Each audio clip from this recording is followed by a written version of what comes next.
It's fabulous. It's wonderful when you walk into a hall and you can just tell that people are really, really glad to not only be here but to be together. And I think we know why that is, because many of you at one point or another, not all of you, so some of you might not be in on the secret, but you're about to be.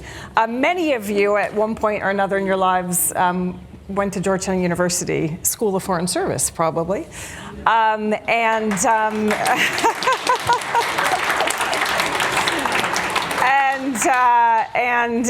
those of you who are our dear members and our audience from London and haven't been to Georgetown, I'm sure that if you haven't been there before, I'm sure that you will eventually you will be welcome to the School of Foreign Service, because it's a very, very welcoming place. My first academic job was at Georgetown, so for me this is a real honor. I'm Leslie Benjamori. I direct the U.S. and Americas program here. I'm also dean of our Queen Elizabeth II Academy. And it is a privilege to welcome Joel Hellman, who is Dean of Georgetown University's School of Foreign Service. Joel is not a stranger to Chatham House. He was the sort of conceiver and initiator of one of our main centenary projects, because Chatham House, the Council on Foreign Relations in New York, and Georgetown School of Foreign Service have overlapping centenaries, all born out of that really critical moment in international affairs, 1919, 1920, when we were all trying to solve the problems that we're here to talk about today, because clearly we haven't quite solved them. I think there's been a lot of progress. But Joel really brought that project to us, and so had to return to chair Steve Mnuchin when he was the Treasury Secretary. So we have a really great fondness for you, Joel, here at Georgetown, and we have a lot of gratitude for what you've done for us. Joel, as you know, before joining Georgetown in, I think it was 2015, was at the World Bank for 15 years, finished there as the chief institutional economist, worked in Nairobi, before that worked on South Asia, has been based in London, and has a distinguished career in the field of development and conflict before his current role, which has been tremendous. And I know this because I know everybody at Georgetown, so I hear all the very good things. Linda Yu is a superstar. I like to start with the most important affiliation that she has, which is that she's a fellow at Chatham House and has been for many years, and a leading contributor. She's the author of many books, including one that is just out recently, The Great Crashes. And has been named by the Financial Times as one of the best books in economics. I think that is new news. She's, read her today, her op-ed in the FT, but she is a distinguished author, economist, a fellow at Oxford University. She led from 2019 to 2022, when she was visiting professor at LSE Ideas, she led the LSE Economics Diplomacy Commission, which was a tremendous initiative, and took the show on the road all over the UK to really engage expert audiences from across the country on obviously what the UK's economic policy should be through what was a very difficult transition here in the UK, about which we all know. So we're here, we're energetic, but we're here to talk about a very difficult topic, as we know. And I was sort of, taking a look back at some of the numbers. Martin Wolf is on, the front page of the FT today, saying developing countries have hit the financial rocks. He won't have chosen the title, but he did write the article that fits the title. We hear from Adam Tooze that we are in a polycrisis, the pandemic, the war in Ukraine, and the sanctions and their inevitable effects across the developing world, the debt problem. The list is very long, the need to adapt to climate on the back of a really difficult context for so many developing countries. And apparently there's a $40 trillion gap in what developing countries need to invest in their infrastructure. And as we know, the amount of money that the United Kingdom is putting into development aid is not that, and it's a lot less than it used to be, down from 0.7 to 0.5% of GNP. The U.S., I think, is at around 0.2%. So, the picture, when you sort of look at the headline, doesn't really look very rosy when it comes to the, developing countries and the international development agenda. And we tend to be very focused on the war in Ukraine for very good reasons. However, the rest of the world. So, Joel Hellman, maybe you can give us some context. Things don't look great now, but how does this current period look relative to the years prior? Are we at a very low point? Help us out here. Well, first of all, Leslie, it's great to be here. Linda, it's great to be here with you, and thanks so much. It's great to see so many of you and many from the Georgetown community here. It's really a privilege to be at Chatham House and to be with our co-centenary celebrants. I do think the question you asked is really important, because we will get into, Linda's work and her op-ed today in the FT talk about what is happening in emerging markets and frontier markets in the future, with the challenges we're facing. But you really have to start with the era that we are just coming out of. And I think people have talked a little bit about this, but I don't think it's really sunk in the broader public imagination. But the post-Cold War era that I think ended in 2020 with COVID, and then decisively ended with the Russian invasion of Ukraine, was the greatest era of poverty reduction the world has ever seen. That's a pretty bold statement. In 1990, 44% of the world's population lived on what we call the World Bank Dollar a Day Index. It's actually $2.19 a day, but it is extreme poverty. 44% of the world's population in 1990, a generation ago, lived in extreme poverty. By 2019, that number had come down to less than 8%. And that's, of course, because of the extraordinary strides in poverty reduction in China and in India, but not only in China and India. I think, with the exception of a small group of conflict countries, which I managed at the World Bank, not necessarily a correlation there, but with the exception of that small group of countries, just about every major emerging market country, of course, there were ups and downs, but there were these tremendous strides in poverty reduction. And with those strides came a halving of maternal mortality, a halving of the number of children who were out of school, an extraordinary reduction in births and infant mortality, an extraordinary rise in women's access to education. Just about every development indicator showed not just gains, but extraordinary gains. And we lived in this period, whatever troubles that we faced in this Cold War, and there were plenty, Afghanistan, Iraq, terrorism, you can think of many, many things that are going on. But let's remember that we lived in this period of extraordinary poverty reduction. In 2020, it was the first year in a generation that the number of people living in extreme poverty rose. So what I tell students and what I tell us is that we've lived in this golden era of poverty reduction, and we have now shifted to an era which, if poverty isn't increasing, and it increased in 2020 and then came back a little bit, it recovered a little bit post-pandemic, but by the World Bank estimates, by the IMF estimates, the rate of poverty reduction has dramatically slowed. And the predictions that we had for poverty reduction over till 2030, which were to bring global poverty rate down to 3%, are not nearly going to be met. So the rate has slowed dramatically. So we enter this new era, this post-Cold War era, especially, and I talk about it for our students at Georgetown, you are going to be living in an era in which poverty is no longer declining at such an important and rapid rate. And that changes the dynamics extraordinarily globally. And I think a lot of that has to do with the great power competition that we're going to talk about. But I think it's an important starting point to talk about where we're going from here. So before I come to you, Linda, I do want to ask you one follow-up onto that question. I mean, obviously, there's also more people, so that's a factor. But for that golden era, which I have to say, it makes me feel it's really not been a great year and a bit for international politics. So it's very nice to hear you talk about this. Why? what was behind the Great Era of poverty.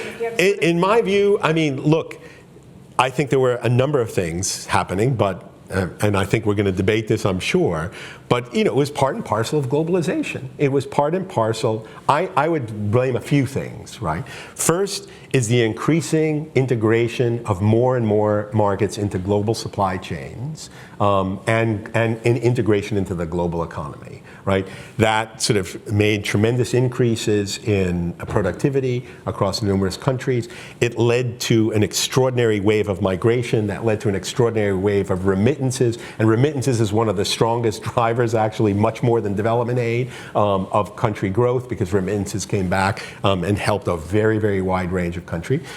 But I think the last thing I would point out, and this is an important part about thinking about going forward, which is that most of these countries actually took very good policies that sort of set them away from the course of the 70s and 80s of, where there was still sort of deep inflationary pressures, really imprudent fiscal management. Say what you want about the Washington Consensus, but I think the Washington Consensus led to a general agreement on some basic prudent macroeconomic policies. Not every country took them, not every country was consistent, but the general median improvement in macroeconomic fiscal policies, I think, led to an extraordinary wave of greater stability, greater investment, and with the combination of globalization, led to this extraordinary growth.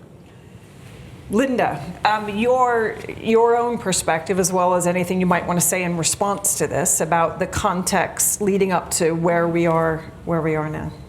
Yeah, it's great to hear Joe's take, which I agree with. Those of you who are looking for an argument, I'm afraid it's not going to happen. I'll give a little bit more context in just a moment. But firstly, I just want to say thank you to Leslie for inviting me to speak here. Lovely to meet Joe and to see so many people from Georgetown. When Leslie invited me, I don't think she realized I actually started my career as a lawyer, and I actually spent a year at Georgetown Law School before I followed my mentor to NYU, who was a civil rights judge. And so I absolutely love my time. And so this is a real treat for me. So I count myself an alum.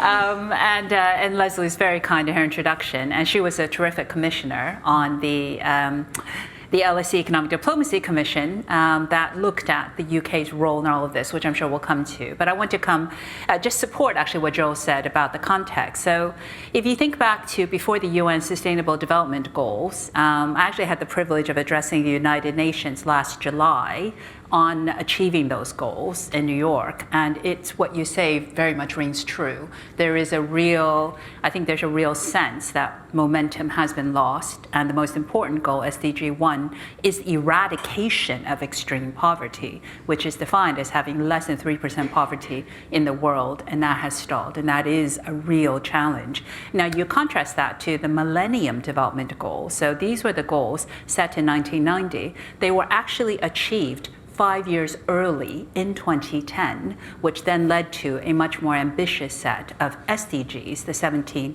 SDGs. And so that period, I love Joel's characterization, the post-Cold War period ending. I'm sure we'll come to all the implications for that. But for developing countries, to me, this is one of the biggest challenges. And, and again, both of them kindly mentioned a book that I just wrote. It's really cheery, The Great Crashes. It's a century of financial crises. And I actually write about the emerging market crises that we've had, which led to huge country rescues, not just 10 years ago, but starting from the early 1980s. So there's a lot of implications for that I'm sure we'll get into, but I think I'll probably just pull out a couple of statistics that should make us worried about another crisis in emerging markets in developing countries. So one is, we were just discussing this earlier, the World Bank estimates that 14 out of 28 low-income countries are at risk of debt distress, which of course means that they're at risk of default. And of emerging markets, it's even higher. It's 60%. And that's because, if you contrast that to after the global financial crisis from just over a decade ago, it was actually 20%. So the percentage of countries struggling has tripled. So you can think about all of the growth challenges over the past decade. You can think about blips of crises, like in the 2013 taper tantrum, which isolated some big emerging markets as the Fragile Five that were at risk, the debt levels that have built up over the last few years.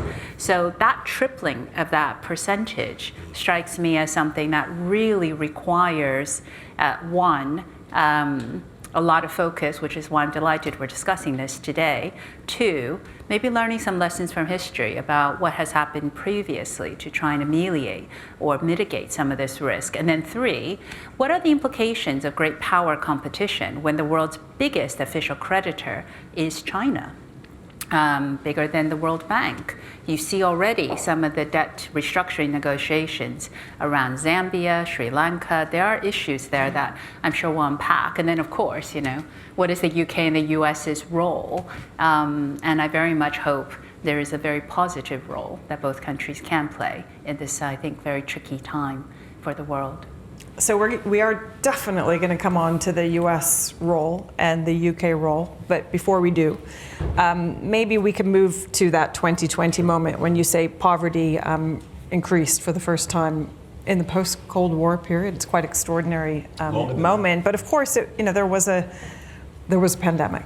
But there wasn't just a pandemic. As we know, there's a pandemic and there's a climate question and then, as you noted, the war in Ukraine. And there's this backdrop of geopolitical competition. So to your mind, if it had been just one of those things, would it have looked quite differently? So maybe you could say a little bit, Joel, about and Linda, about the geopolitics, right? To sort of, how much does this competition between the U.S. and China, I don't think we're in a world of decoupling. We hear that we're in a world of potentially de-risking. What it means in the developing world is something different, right? For developing countries trying to kind of work out where they sit when they're looking at development assistance that might be coming from the West versus China and the broader question of debt. But when you think about geopolitical competition and its contribution to this, things sort of starting to go the wrong direction, where does it factor? How significant is it, especially relative to the other parts of the so-called polycrisis? Well, I think that I sort of divide the question up into two, really. If you think about what caused the crisis that we are currently facing, I don't actually think it's linked to geopolitics yet. I actually think there's a number of causes, this polycrisis that people talk about. I usually put it in terms of what sounds like a pretty bad Georgetown report card, 3 C's and an F.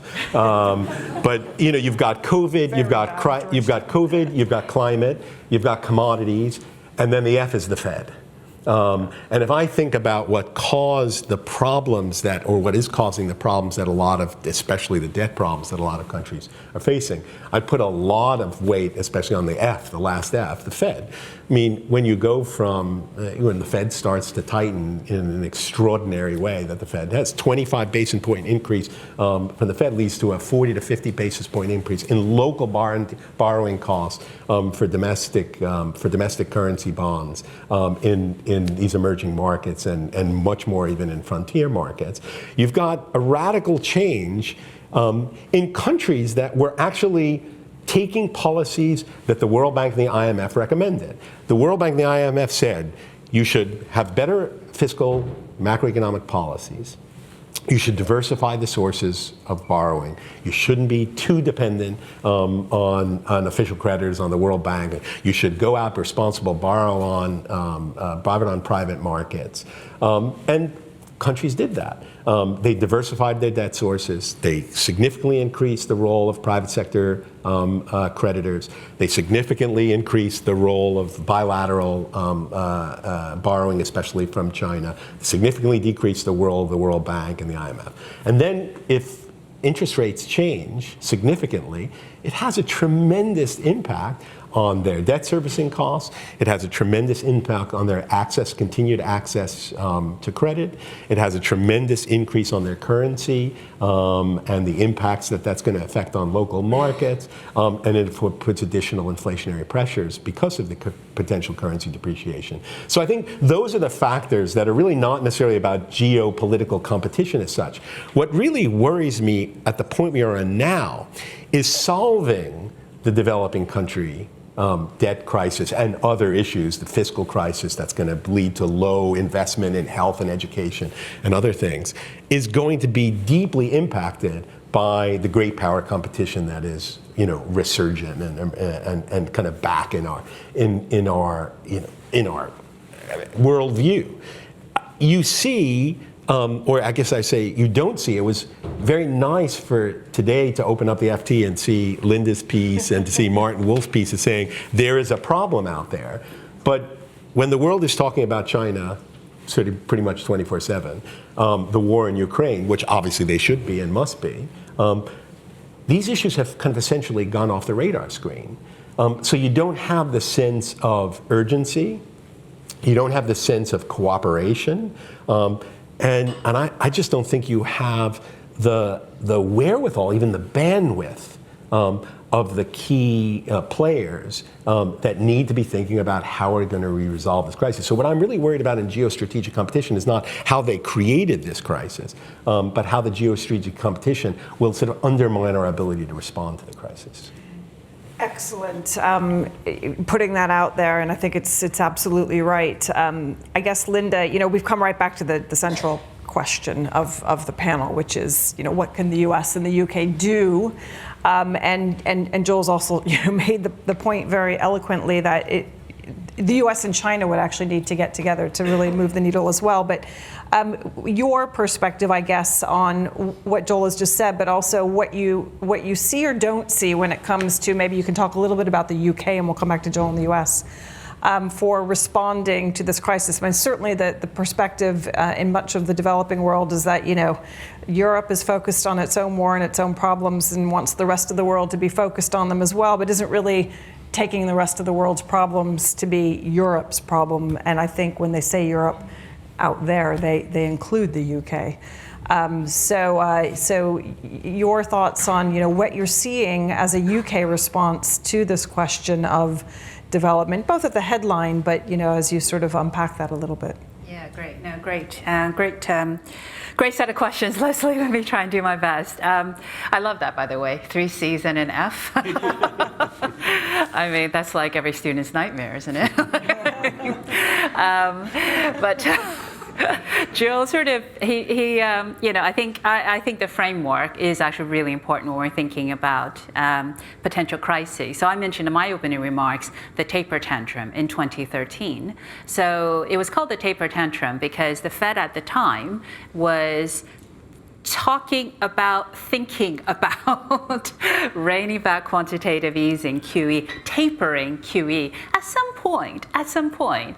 And the reaction was hot money outflows targeted 5 emerging economies on the basis that they were dubbed the Fragile Five by one of the banks because they had high levels of external indebtedness and they were at risk of a currency and financial crisis.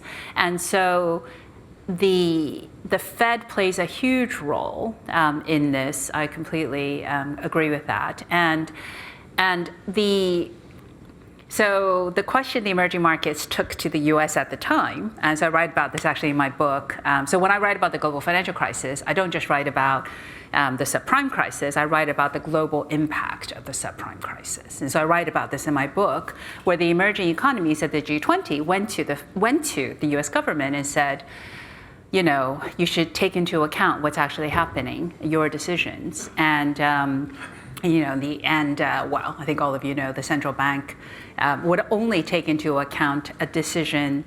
Their decision will only take that into account if it would have a material impact on one of their dual targets. They have a dual mandate, employment and inflation.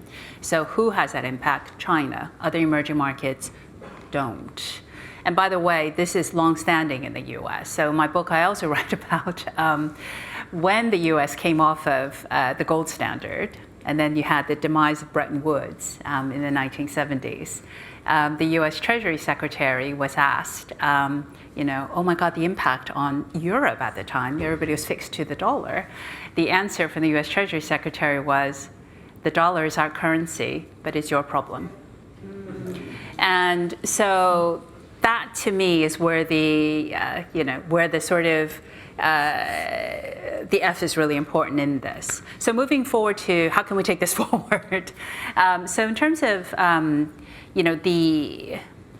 so in terms of the UK, I probably, should say, have a number of advisory roles, but there's nothing in particular here that I'm saying that I wouldn't say everywhere. So we were talking about this before. I say the same thing everywhere I go, whether it's it's public or private, which is there in this kind of great power competition. It's actually even more important for a country like the UK, which is viewed increasingly less neutral than it was, but these so the way I phrase it is, if you want to get something pushed through at the multilateral level, plurilateral efforts where a group of countries come together, share a view, and push an issue forward to try to get greater consensus, that's actually the way forward, because one of the tensions in the great power competition is, the US says something, China's like, no, I don't think so. And then China says something, US is like, no. And so you sort of need a neutral, I don't know, there's all sorts of phrases being used, honest broker, third party, mid-tier power. Some of them are more attractive terms than others. Third country is what I heard recently, and I said, oh no, don't use that. I mean, that's just Brexit. You hear, you're a third country. No, don't. So anyway, so there's a terminology problem. But the UK actually, I think, the work of this whole commission was to set out the role the UK could play by defining its foreign policy and foreign economic policy in very clear ways that links economic policy to foreign policy. So you should identify your values, your principles. You should identify within that your red lines. You should identify areas where there will be fierce competition. So there are no friendshoring in that area, in that bucket. And then there's areas of cooperation, whether it's environment, public health, and friendshoring. You want to deal more with countries you're allies with because you think your supply chain can touch on national security, other issues. It's about transparency in this framework.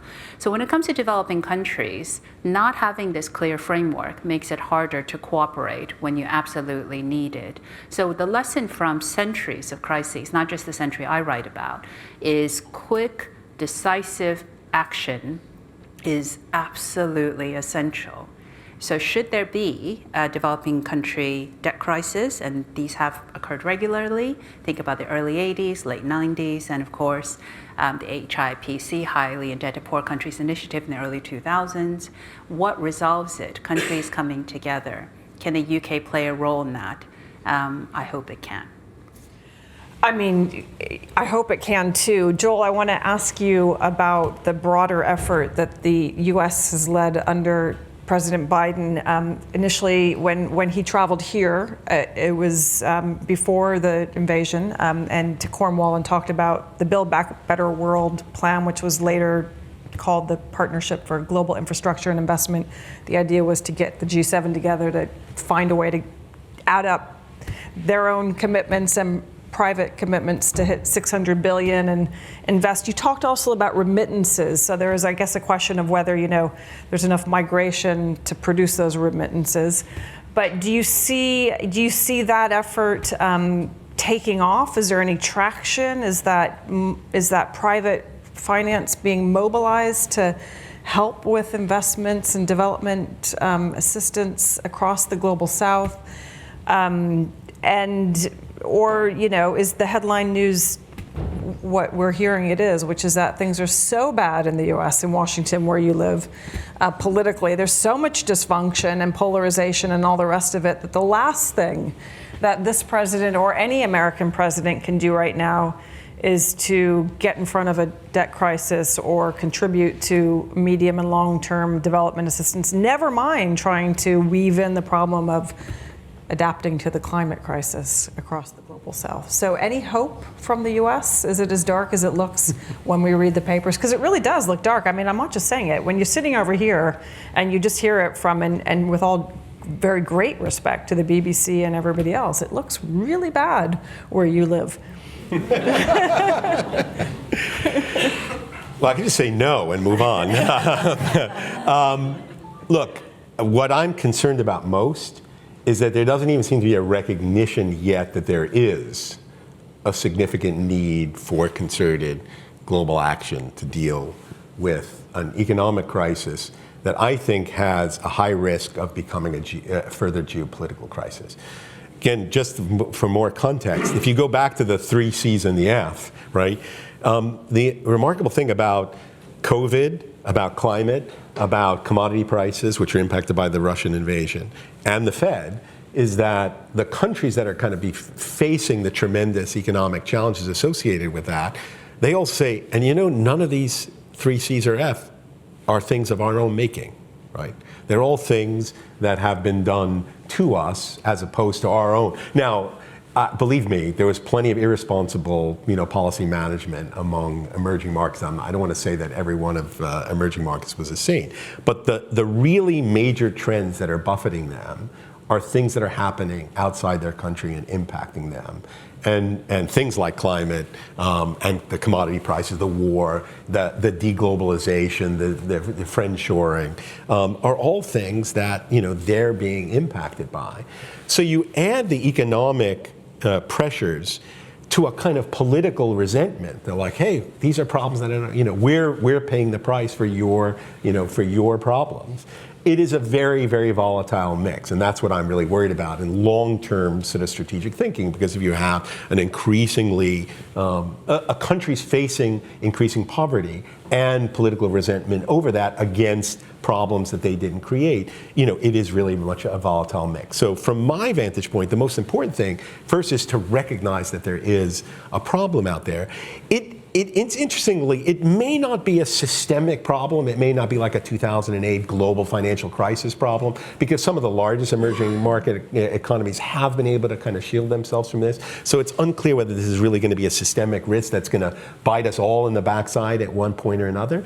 But the trends, if you take 50 or more % of low-income countries and say they're going to be facing debt distress, they're going to be facing political resentment because of it, they're going to be facing higher poverty, that's going to play out politically. And we need to be taking more concerted action. That begins with recognizing that there's a problem. And in the United States, I can't vouch for the papers here, but you just don't see this. It's great to see more and more recognition of it, but you're not seeing this. You don't hear President Biden talking about it at all. I couldn't tell you what the Build Back Better infrastructure initiative is globally, because it certainly has fallen off the radar screen. You hear virtually nothing about it. You have a new president of the World Bank who just took office last week, and one of the big things that people were talking about was, hey, we might really need to start about a capital increase the ability of official creditors to deal with this. That's off the table. America said we're not going to have that conversation.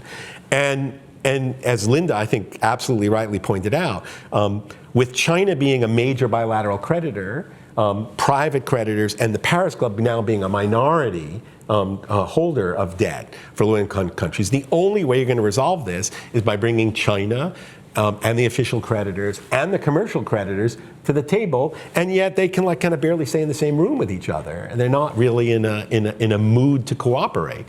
So my problem is that we just don't seem to have recognized the need for urgent action. And look, we got a lot of other problems. We've got the war in Ukraine. We've got the competition with China that just taken all the bandwidth out of our ability to think about these other global problems.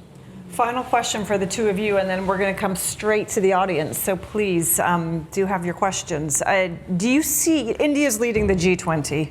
India sees itself as a sort of leader of developing countries, as a really important force for all sorts of development initiatives, from digital to climate to gender questions, infrastructure, broadly defined. Do you see India or any other kind of potential coming out of the rest of the world beyond the US and China for moving the needle, or is it just, you know, a needle in a haystack and the really big game is what you've just referred to? Yeah, it's a great question. So this non-aligned position or movement, but I would say if you looked at, I think everyone likes to think they're non-aligned. I'm perfectly objective. I will judge everything on its merits. I actually think it's not so clear to me that, you know, where these, I told you there's a group of countries, I don't know what to call them. Anyone has any ideas, we'd love to hear it. You know, they have their own values. They take stances on the Russia-Ukraine war. They have their own principles. It is a mixed bag. So, coming to your question, could these countries whose interests actually do not align, they may be not aligned, but they're not really not aligned with each other. They're just not aligned with arguably the US and China principally. So to me, there is a question about how effective that kind of coalition is.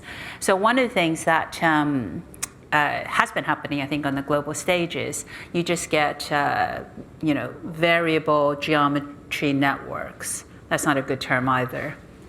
You get groupings based on interests, shared interests, that move something forward. And that's the plurilateral movement, which is also not a great, not a great term.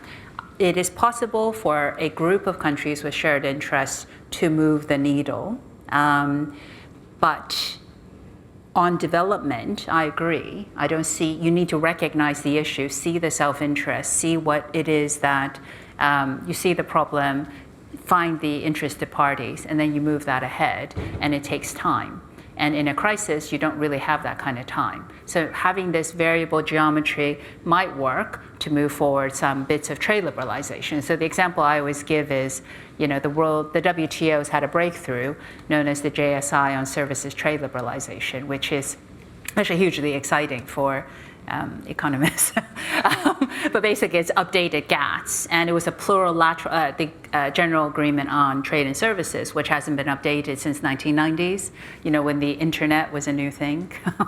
And by moving forward plurilaterally, the UK was part of that group, China and the US actually came to the table. And now it's become much more of a global movement. So it is possible, but that took quite a long time. And you do need to make it so important they cannot not be at the table. And the kind of slightly jokey version I always say is, you know, it's that old joke in Brussels. If you're not at the table, you're on the menu. So you need to be there when it counts. And we need to make sure that the debt problems in developing countries is so important that we don't have another global you know, crisis, whether systemic or not, because of the misery it causes, that they need to feel it's so important that they'll put aside their differences and they'll come to the table. So, I would say, and just in response, and I agree with Linda, there's a tremendous opportunity here, right? You know, there was an era, that era did come to a kind of pretty clear end. COVID was a bookend. The invasion of Ukraine was a bookend that, you know, essentially changed the dynamic of the global order and sort of put on the agenda the possibility of a kind of deeper rethinking of, you know, what is the global order what should it look like going forward in a world in which there is, you know, greater competition among great powers. There's more significant players in the global economy. This isn't an American, you know, hegemonic world. So this is an opportunity to rethink that global order. What concerns me in the United States, and I won't speak here, at the moment, given the kind of domestic array of politics in the United States, I describe a little bit America's desire to kind of almost a kind of a compulsion to return to Cold War thinking and Cold War mentality. I describe the Cold War a little bit like an old pair of slippers that you had in the back of the closet, and you found them again, you go, my God, these are comfortable. I remember what the world was like when we had like good guys and bad guys. We had the Soviet Union on one side, we had the West on the other. They had their political system, we had our political system. They were trying to kind of take over the world, we were trying to prevent the world from being taken over. And it was a great ordering mechanism to see the world, to the extent that the American public, which has about this much attention span for global politics, that has said, if we want to talk about the world, it's great. I know who the enemies are, I know who the good guys are. And we're trotting out that language again as we reconsider where the global order is coming from. To kind of this binary, bipolarity, it's now not just the Soviet Union, it's now China, and it's the one thing Americans can agree on. It's the one thing that left progressives and the radical right can agree on. It's the only thing in Congress, which really worries me, when the one thing in the United States that they can agree on is you can't really ratchet up the rhetoric against China too high. You can't say too many difficult or bad things about sort of China. Everyone will agree on it. And I think we're missing this opportunity to say something has changed. We do need to rethink the voices that impact the global ordering, and one of the things that the global order does is it prevents crises, as your book, I think, is sort of definitely sort of shows. And this is a crisis that's emerging. There are really interesting dynamics. There's something called the Bridgetown Initiative that Mia Motley has put together, bringing in voices from the Global South together to try to push for a new global financial architecture, push through a new climate change architecture. And I think we have to take those opportunities more seriously and look at this moment as a great opportunity, not necessarily a challenge, but a time in which we can actually rethink how the voices sit at the table, so you are getting a much greater inclusion. So I hope that can happen. I don't see yet the dynamics that will get us there. But there is an opportunity there, and I think some of the countries that you mentioned are starting to take that opportunity and try to raise their voice. And I would say, even though the UK, as we all know, cut its development assistance from that 0.7 down to 0.5, the conversation about Bridgetown is very robust, as is the conversation about the rest of the world, and I'm sure that's the case at Georgetown School of Foreign Service, and I hope it's the outlier from, different from what's happening in the public domain. I know that it will be. I'm going to come straight to the audience for your questions. The woman in the middle here, and again, if you say I didn't mean to say young or old or anything about age. If you say your name and your affiliation, that would be great. Hello. Thank you very much for saying young. I appreciate that. My name is Thrusi. I graduated from MESVS in 1996 in the Magic era. I now work for Oxfam, another organization very interested in the Bridgetown Initiative. And I actually just wanted to invite your thinking on something that seemed to underpin a lot of the comments that you made, is the lack of political will to hear the voices from the Global South, to maybe reimagine how these things work.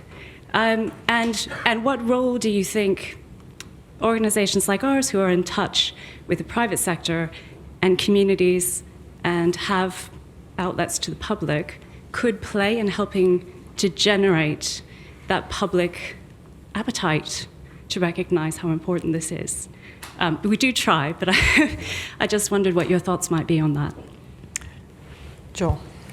Yeah, it's a great question. Unfortunately, what motivates usually the public to engage in this is not the opportunity, but the risk and the threat.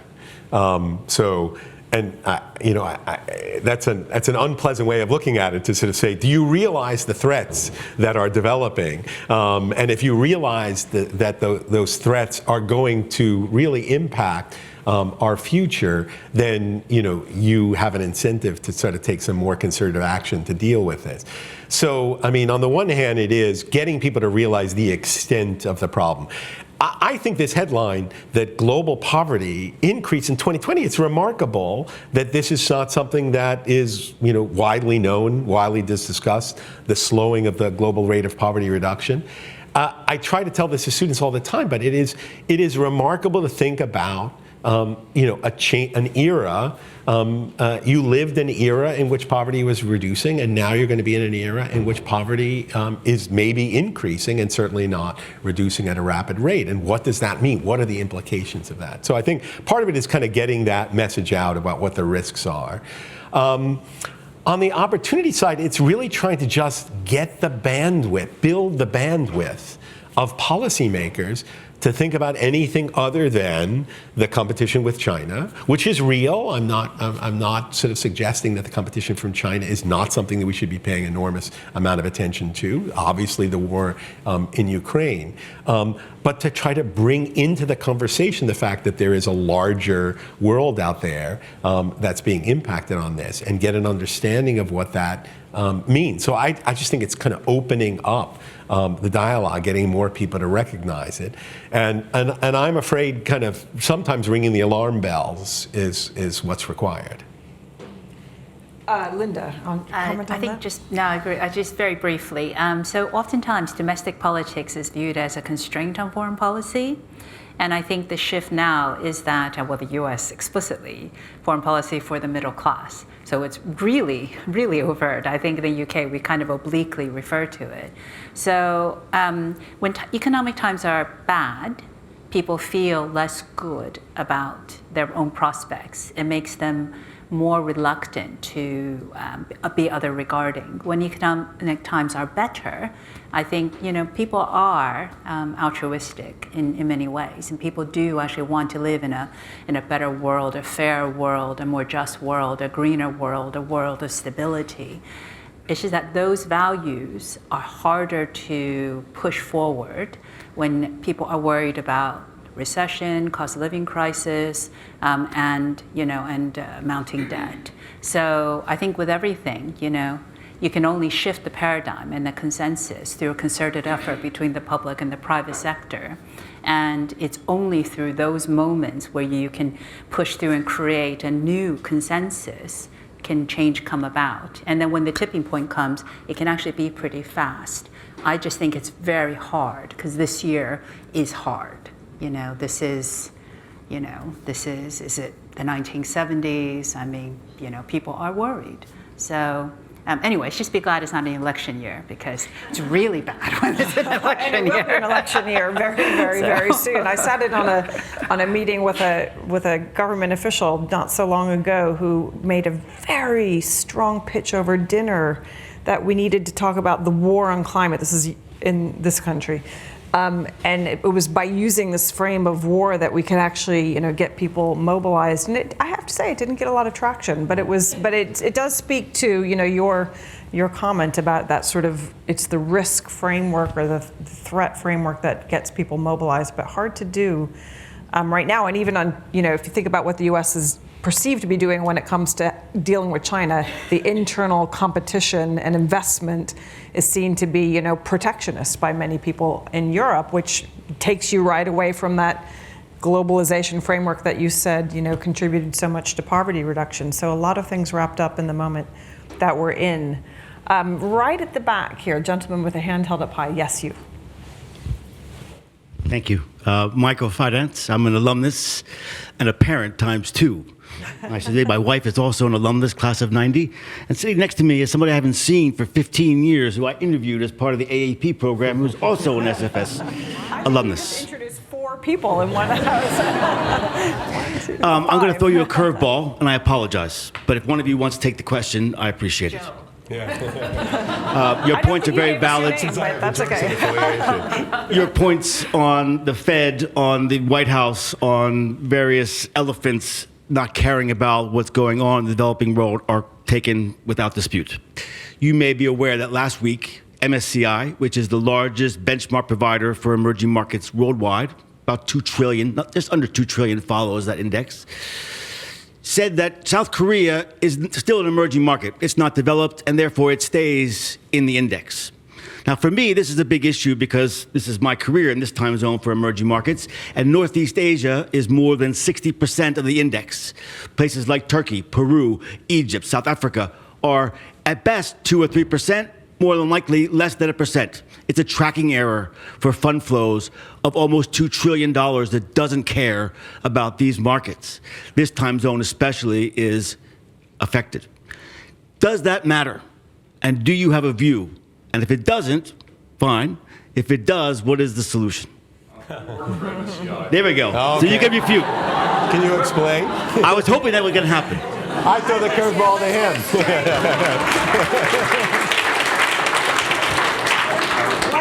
Why don't we let you go ahead, please. Let's hear it. Yeah, let's hear it.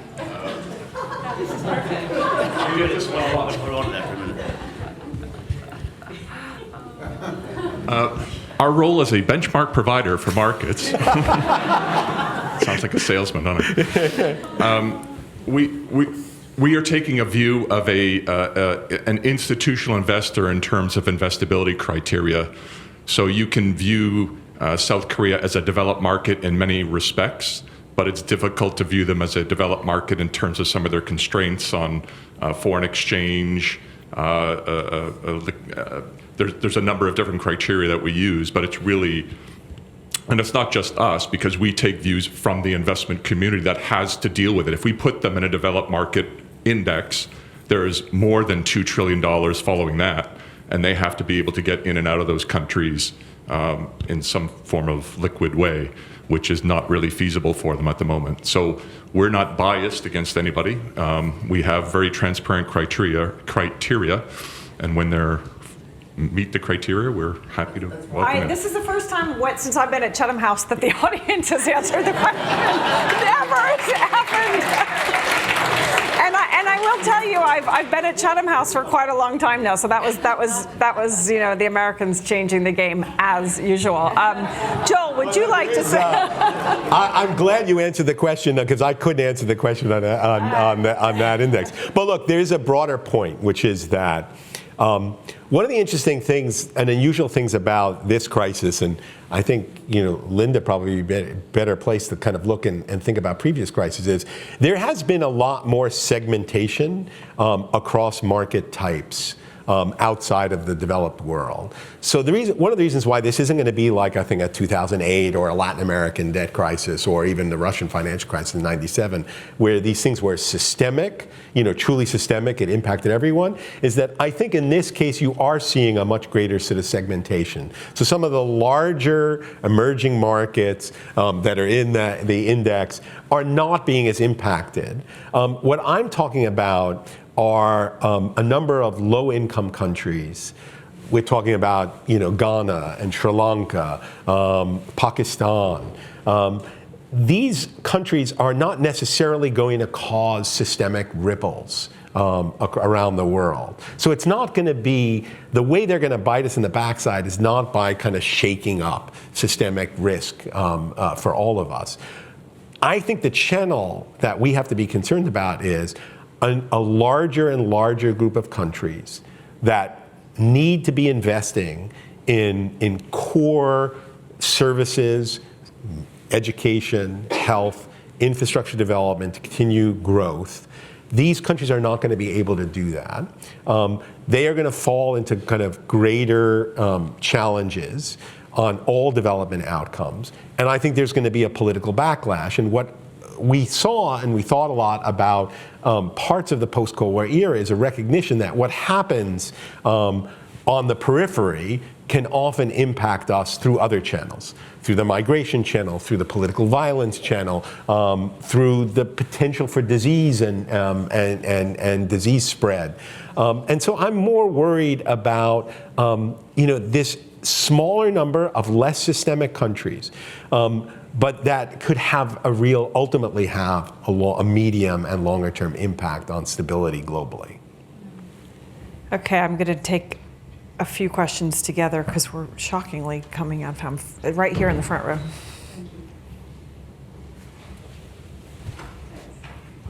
I'll stand up. Sarah Thun-Hohenstein, SFS of 82. Oh, wow. I also have a husband, SFS, and a child as well, but that's only 3 introductions. Thank you for all this tuition. You're welcome. I think there's no doubt that to solve these issues, there has to be stability of some sort. China and the US have got to find a way. You mentioned the need for a neutral, we won't call it a third country, but a non-third country who can serve that role. You also mentioned that whether they think they are or say they are, they're probably not neutral, and more importantly, other countries probably see that too. Who do you think could serve that role as a neutral, non-third party member or whatever, and why? Don't answer that yet. We're going to take the gentleman right here. The gentleman here. Yes, good evening. Carl Wright. I've worked with developing countries and Commonwealth countries for a very long time, and more recently on SDGs and climate. And by the way, I didn't go to Georgetown University, but I do love Georgetown, I do love Washington. What, however, and this comes to my question, I don't love is the Washington Consensus, and Jill alluded to that. And I don't think you have to churn through 1,000 pages of Thomas Piketty and Capital in order to realize it's produced huge inequalities across the globe. Sure, the poverty's gone down, some of the global statistics on health and so on are great, but if you probe down into the inequalities in wealth, it's created huge pressures, not just in developing countries, but as we know, elsewhere.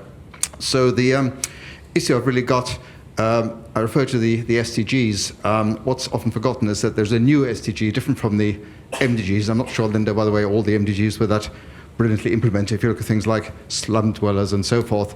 But certainly there is an SDG called SDG 10, which relates to inequalities. And I'm just wondering, should we in our discussions about the Global South not address the issue of implementing SDG 10 on equalities more importantly, or with a higher priority? Thank you. And how about a question from an under 35, a so-called next generation? Yeah? Oh, wow, no, we got 3. Okay, right here. We'll take 2 on this bench. I work for Fitch, so I can't talk about debt for obvious reasons, but graduated SFS 17. My question is, we agree on the consensus, or we touched on it here and there. What are the stakes? So there's a lot of talk about the carrot to try and form that policy agenda, at least like trying to find common ground. We're not going to solve all the issues. What is going to be the stick? And what are those stakes? Because we've seen recently the US or other players trying to force hand, and that has backtracked, and that has caused actually more damage than the benefits. So what are your thoughts on the potential stakes? Hi, I'm Francois. I'm class of 2018 SFS. I work in a think tank here in London. I was thinking about supply chain specifically because I think we've seen pretty major disruptions with a combo of COVID and the war in Ukraine. This conversation has happened quite a lot here in London and in Europe and the United States about the way how do we adjust to that. A lot of conversations about strategic autonomy, for example, in Europe. But I was wondering if you could also fill us in a little bit in how those supply chains have been disrupted in the developing world, how they've adjusted, and maybe what the strategic conversation on them have been as well. Wow. That's a lot. You don't choose your questions. Linda, I'll let you go first. I'll give you more time to think. So I'll work backwards. So supply chain disruptions, some of the metrics like shipping have actually come down to pre-pandemic levels. So now what you're seeing is a structural change in supply chains. So for developing countries, they're benefiting from what's known as the China +1 policy that a lot of MNCs are undertaking, because the uncertainty of weaponization of trade means that, what does it mean to have resilience? It means you need to have choices. Even though countries like to think it's about being protectionist, companies think it's about having plan B, plan C, plan D. So if your whole country's network goes down, that's not a very resilient supply chain. So developing countries are especially adjacent to China are actually benefiting from this. The question is, can developing countries in sub-Saharan Africa benefit from being geographically close. And there's a lot of issues around trade facilitation costs and various things that makes that challenging. But the supply chain issue will remain with us, I have no doubt. Geopolitics influences it and technology influences it. So some of the onshoring is not, in my previous book I wrote about reshoring, had nothing to do with geopolitics, it was the technology. So 3D printing means that if you flew on a plane recently, over 95% of aircrafts have a 3D printed part. So you don't need just-in-time anymore. You actually need technology, and consumer preferences are localizing supply chain. So there's basically two different forces pushing that way. So on your question about carrots, so when I was a lawyer, one of the things that we always, that always struck me as I was looking at law is every country is sovereign. So it's quite hard. Carrots are quite hard. Soft power is possible. So the question is, which countries have friends, or are they all frenemies? And that's where I think the values and principles discussion will come in. But maybe Joel have more to say about that. But I think that's the. And on the issue of inequalities, I mean, there's something about setting goals. If goals have been reached, you can argue the goals were not ambitious enough. And so I mentioned the MDGs, and then the SDGs were meant to be more ambitious. But ambition comes at a cost because the metrics are less precise. So SDG 1 is very clear. But if you look at, you mentioned SDG 10. If you look at SDG 4, it's quality education. But what does that mean? To be holistic is great, but being measurable, that's the challenge. So by 2030, SDG 1 is clear. We should eradicate extreme poverty. But it's not so clear to me what the other, some of the other things you want to have, how it is that they might be achieved. And you always worry ultimately about a fudge. But leaving that aside, I think poverty and inequality are quite fundamental to having a better world. And so when I mentioned I was privileged to speak to the UN last year at their high-level forum on the SDGs, I think they were very much front of mind. Equality also in terms of gender equality and various things. Now coming to your very, very hard question. I don't think a single country can play that role. There's an issue with supranational institutions, which multilateral fora are not viewed as representative because the stakeholders are unequal. So that is very challenging because having a first best world requires a neutral fora, not influenced by dominant stakeholders, to come together and to come to these decisions. So to me, groups of countries plurilaterally moving together an issue is a proxy for having this ability to move forward on specific issues, because there are some international institutions which are viewed more favorably than others. So the BIS, the Bank for National Settlements, the central bank, China is regularly participating in that, in capital requirements and all sorts of things. WTO, China is very concerned about the global south. It's very active there. But I've mentioned the tensions with the US. So to me, it's going to be plurilateral countries. And I would just finally end, I don't want to end on a slightly negative note, but this table analogy just makes me realize that one of the issues of the plurilateral movement is who is not at the table. And the other issue is fundamentally power is unequal. So when I made that comment about if you're not at the table, you're on the menu, I was on a panel with a former Greek finance minister who said, sometimes you could be at the table and still be on the menu. Joel, those are a lot of questions. I am very curious. Let me just take just a couple of them and moving off of Linda's comments. As I said before, I do think there's an extraordinary opportunity here. And I am puzzled in my own country, I'm puzzled in the United States, why the US isn't more open to addressing some of these kind of fundamental inequalities in the multilateral system of voice and engagement.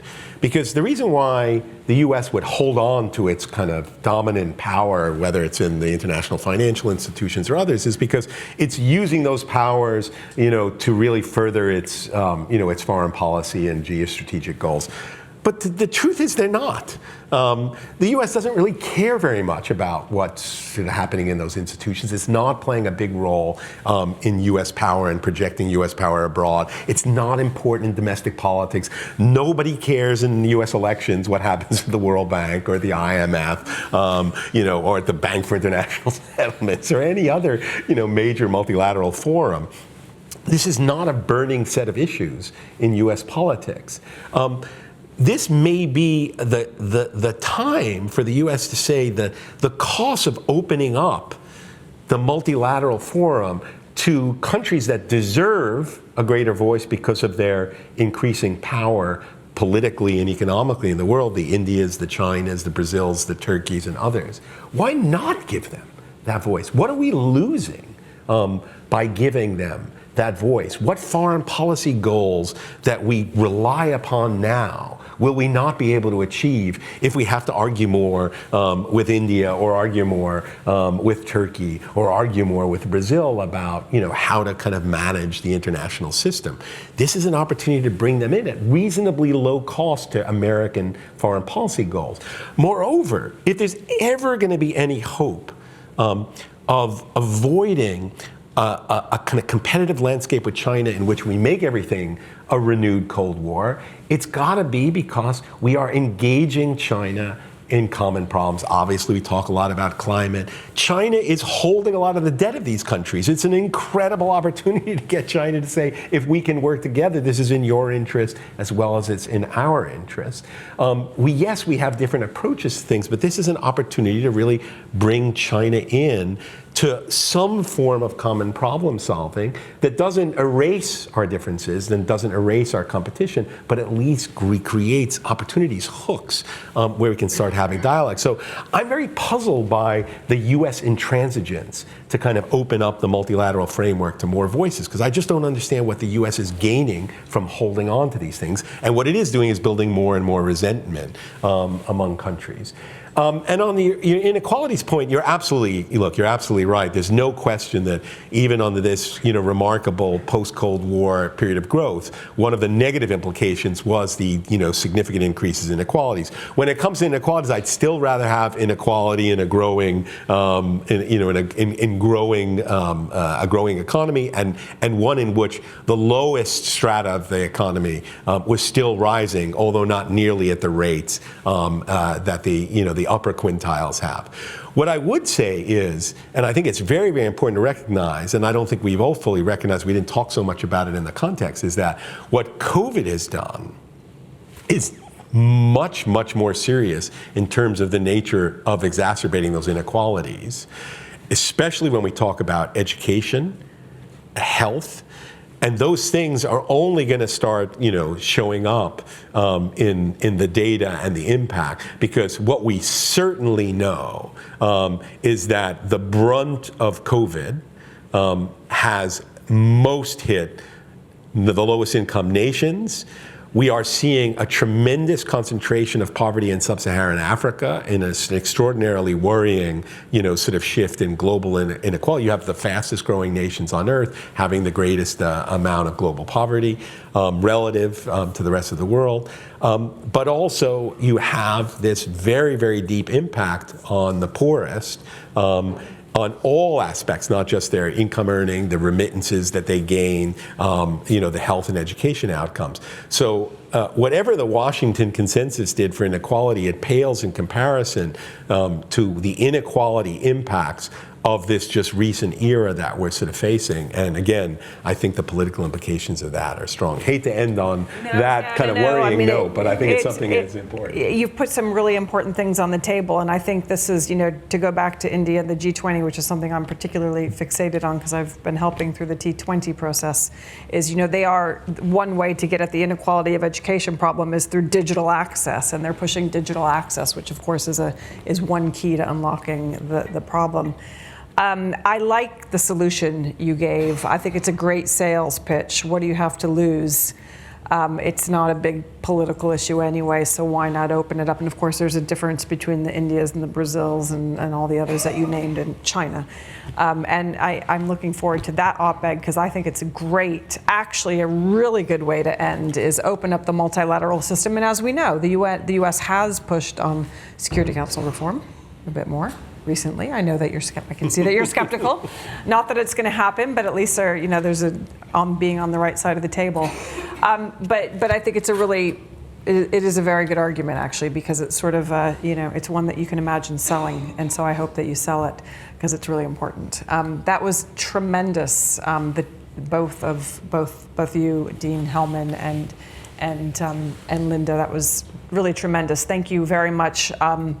And what an honor. And it's very nice, actually, that I hadn't realized you'd done a degree at Georgetown, so that the unity across so much of the audience, the parents, the fee payers, the tuition payers, the alumni, the students, the next generation, clearly the next generation questions reflect that you're doing a tremendous job leading the School of Foreign Service. So thank you from all of us.